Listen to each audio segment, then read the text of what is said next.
Hello, you wonderful people, and welcome to another episode of Not Too Comic Book. This week, a show where I talk about TV shows that are adaptations of comic books. For today's episode, I'm going to talk about Please Put Them on Takamine-san, Season 1, Episode 4. A lot of really interesting things went down in this episode, so let's break it down. So, obviously, it seems like the recurring thing in this series will always be, what is the inciting incident, or whatever is it that usually is going to be, I guess there's always going to be that two-piece divide of, there's going to be like a very insignificant reason why Takane will rewind time, and there will be kind of like a somewhat personal significant reason why she will. I should also know, I'm probably always going to flip-flop. Koshi, I'm calling him by his first name. Takamine-san, I couldn't remember her first name off the top of my head, so I just kept calling her by her last name, but I'll probably bounce back and forth, so I just want you to kind of know that. I wanted to kind of take note of that, but because at first, when she does the swim situation, and you're like, okay, she nailed it, she beat the guy. It's not even like she lost to the guy, she beat him, and it's like, oh wow, this guy's trained super hard, and Takane like beat him easily, and well, not easily, but she beat him, and you're like, oh, that's pretty impressive. But then she's like, nope, got to undo it, and you're like, why? And once again, you have to go back to the point of, even if she does good, it doesn't matter. Good is not, and even great is not good enough. It needs to be perfect. Once again, going from a 98 to 100, it's like, for her, it's like, I've always got to be at the tippity top. It's always got to be A plus, and A minus or an A is still not good enough, because she has this perception of who she needs to be and who she wants her to present herself to the world. It's like, I have the ability to be perfect all the time, and once again, why she feels to need for that, I don't know. I mean, I guess it's like, once you started down that path of, I can erase every mistake I ever made, I can live life perfectly, a lot of people probably would, but once you start doing that, you probably can never really break yourself of it. So she's been doing it for so many years, because she's been doing it since like the 5th grade, if I remember correctly, because that's when it first developed. I think that she said it was like the 5th grade. So it's a situation of, you've been doing it for so many years now, then it's hard to break that habit of like, oh, I'm going to undo everything because I want to keep up the image. Once again, I've talked about it in multiple episodes, comparing her to Mona from Madaka Koraiwa is Impervious to My Charms type of situation. But either way, it also brought about something else interesting, because when she did it, I was like, wait, how are you doing that? Because you're not taking off underwear, you're taking off your swimsuit. So I was like, is that all it takes? But I'm like, you taking off your shirt or skirt doesn't work that way. So I'm like, why does this work? It's because she was wearing a pasty on her nipples, and you're like, oh, it's like, that counts. Interesting, because I guess it's like, technically, it's the same equivalency of like, I guess as long as I was about to say, like, wouldn't taking your shirt off still count? Like, so how does that work? But I guess it's like, well, it's easier to deal with underwear, so you never want to be in a position, because she never fully takes off her clothes, I don't think. She takes off like her underwear, but never, like, that's my point. Like I said, I'm getting too nitty gritty into the details of understanding, like, the fact is, a pasty can count, but like taking off your shirt wouldn't, I was just like, the mechanics of it is what I'm getting caught on. Not in a bad way. It's just like, oh, like, what are the limitations of what this can do? And even, I brought up even in the first episode, like, how far back can you undo things? I would assume 24 hours is probably the max, but we don't know. And that's the thing, like, having never read the manga, I don't know how much they'll ever bother really going into that stuff. That's just my brain is always working like, ooh, what is the limitations of this? How far can you push this? And like I said, maybe the story will go into it, but it's just interesting. I keep bringing it up, but just like the interesting elements, we learn more and more about her ability. Like I kept talking about it last episode of how fascinating it was that Koshi was unconscious at the bottom of the steps after hitting his head after falling, yet when she undid it, his status as being unconscious still carried over, even though he never fell down the stairs in that timeline. So it's like, it's interesting. Once again, your status technically continues over no matter what happened to you. It's fascinating. So, and then afterwards, the next part of that part of the episode was about her underwear shopping, which I brought that up in the previous episode. I'm like, man, your underwear bill has to be insane, because you're constantly buying new underwear all the time. Which I was like, how do you cover that from your family? Like, either she just has an allowance, and that's the only thing she really spends her allowance on. That's probably like the only, like, from an outside perspective, maybe her parents or whoever thinks she spends that money on like recreational stuff or whatever, but maybe it's like all of her like allowance or whatever is spent towards replacing the underwear she ends up losing. I don't know. But she takes Koshi with her, and obviously she knows how embarrassed he is, and he kind of knows like, oh, I know that you kind of enjoy like how uncomfortable this makes me, because he's like, right, I kind of have no choice, like,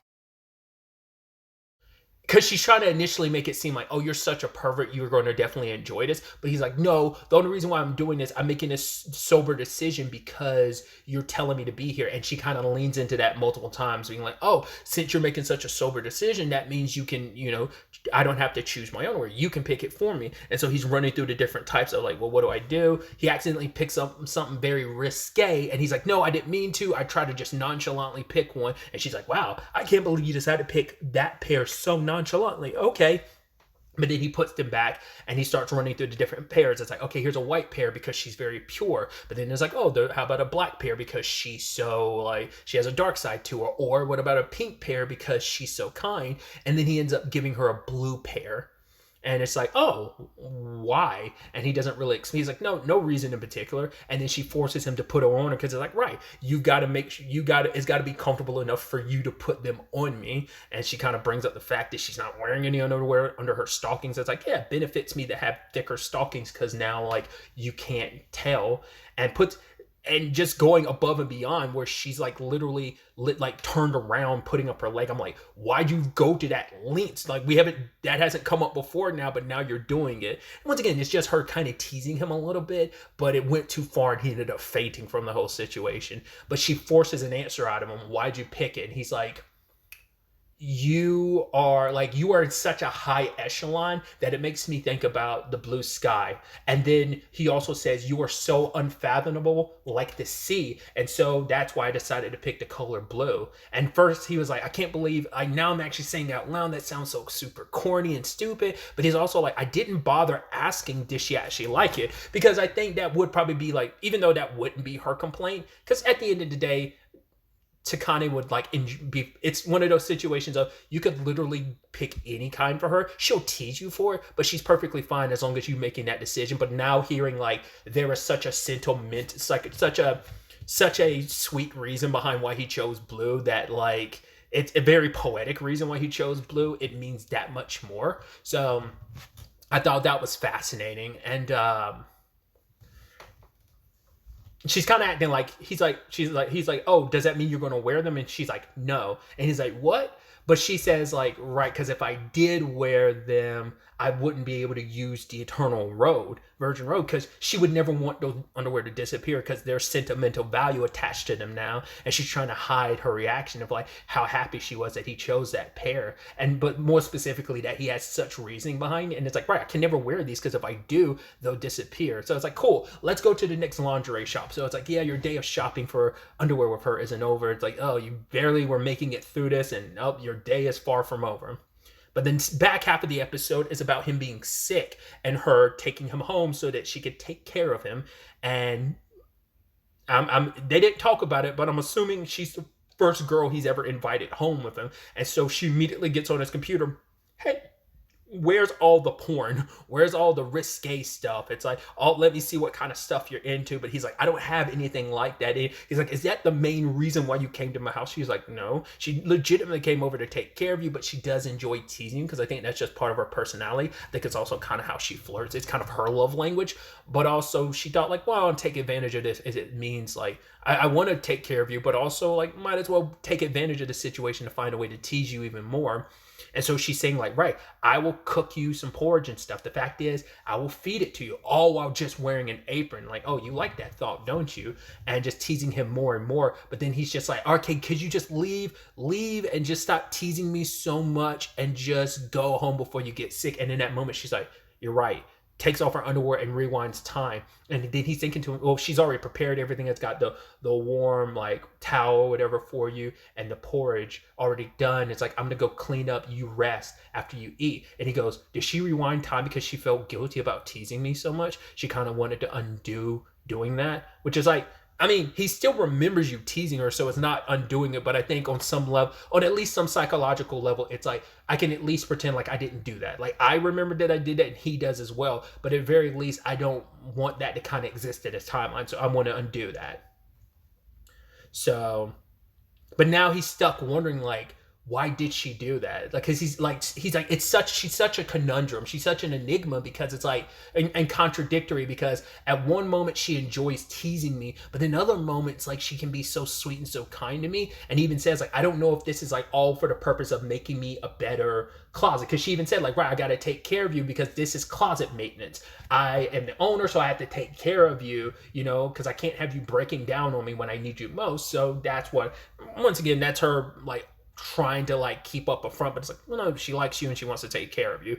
But maybe on some small level, the whole maintenance of her closet is kind of true to some extent. But he's just wondering, like, is this a carrot and stick situation? Is this like being kind of mean and not mean, but snarky and just like very teasy, and then being kind to me is just kind of almost training me as her closet, you know, once again, the carrot and stick of it all. And so she comes back and she's like, okay, you need to lay down good, and I'm gonna lay next to you because you need a warm body next to you. Well, you need to be warm, so it'll kind of make you sick less quickly. It'll kind of make you better quickly. And he's kind of like, no, you don't need to do that. And she's like, oh. And she takes off her bra and then rewind on time. She's like, okay, I went back and made it so I didn't go so crazy during PE class, and also put on deodorant. So she's like, I'm not so sweaty. He's like, that's not the issue, you being sweaty or smelling. She's like, oh, do you want me to be sweatier? And he's like, that's not it either. Which is also interesting considering, like, and I think that speaks volumes, and Koshi doesn't think much of it, but like the fact is she went through so much to rewind time to make it so that she excelled at that swimming situation, because obviously she was extremely exhausted afterwards, but now she rewound and undid it to the point of, oh, I didn't go so hard at the pace. So most likely the first time through when she came out victorious and everything, she kept that, but she didn't do the whole backstroke pushing herself so hard like she did the second time, which is so interesting. Which, like I said, Koshi doesn't recognize that. Like, that is so important because it's like she undid like what was going to be like a perfect moment for her just because she thought it would make things better for him. So, oh, he probably doesn't want to be laying next to me because I'm extremely sweaty despite everything, like after school, and I'm going to like make it so that I'm not. I'm going to put on deodorant that will help kind of like alleviate that, because maybe she's a little more sweaty and hasn't had a chance to like go home and bathe or whatever to kind of work off, like, you know, wash off that sweat from the day. But yeah, she like lays next to him. And once again, he's like, I know you're teasing me. And it's just, he's like, this is so messed up. You're laying next to me. Like, how can I like rest knowing like you're next to me and stuff? And she ends up turning him towards her and like pushing her into her breast, because it's like, oh, like skin on skin is good because of the oxytocin that's going to be released. So like, go ahead and kind of rest in my arms and sleep. And then as he's kind of falling asleep, because he's like, this isn't even, I mean, initially it's like, oh, very arousing, but now it's like, well, it's not even arousing. It's just, it makes me feel comfortable and safe. And as he's drifting off to sleep, he asks her, it's like, was this a carrot and stick situation? Are you doing this because just to make me better as a closet? Or do you still have some, and then she kind of, her heart starts beating and she's like, well, which would you prefer? But he ends up going to sleep. And then she's like, and she kind of smiles because she doesn't get an answer and just kind of lets him rest. And they stay like that a bit longer. And she eventually goes home, leaving more stuff for him to take, you know, porridge and stuff when he goes to sleep. But when she gets home, she's laying on the bed and she remembers, and it's interesting because this was her when she was younger. It seems like she didn't really have any friends for whatever reason. Either she's just not really good with people and it was hard for her to be friends with people. I don't know if it's like a family circumstance. I mean, maybe she's from a rich family, but maybe she was just an awkward person and just making friends was not easy. And we see her find a cat and she's feeding the cat. And then she met up with Koshi, who came with some milk, I think, for the cat. And so it's like, so they've met, because it's interesting because Koshi in the first episode, maybe he talked about it and I misremember. I definitely remember him talking about like, hey, we went to the same schools and stuff. He never really talked too much about them outside of school. So I'm wondering, and it was also them slightly older. It was like them middle school and high school. I think it might have just been like high school. I don't remember. Like we were in the same class like last year or the past few years. But this was them younger. This might even been her before she found out about her abilities. Like I said, I think she found them out about in 5th grade or whatever, right? So, but whatever the case may be, like, I think it's a situation of she clearly remembers him. And that also adds to my thing of she's liked him for a long time. And I think he might not remember that they met each other when they were kids. He only remembers her probably like, oh, when he met her in school and fell in love with her, and was like fascinated with her, but he might not remember them from such a young age. And obviously he's always like probably always stuck in her mind. And then obviously that comes up, a situation of like, and that can be a cliche thing in, anime and manga too, of like, oh, we weren't childhood friends. We met when we were children, and then we met years and years later, and either one or both of us does not remember that we met. It's significant in that regard. And for her, it turns out she still has that cat Kuro, and she's like, oh, hi. She's like, oh, like he really does not. She's like, I can't believe he thinks.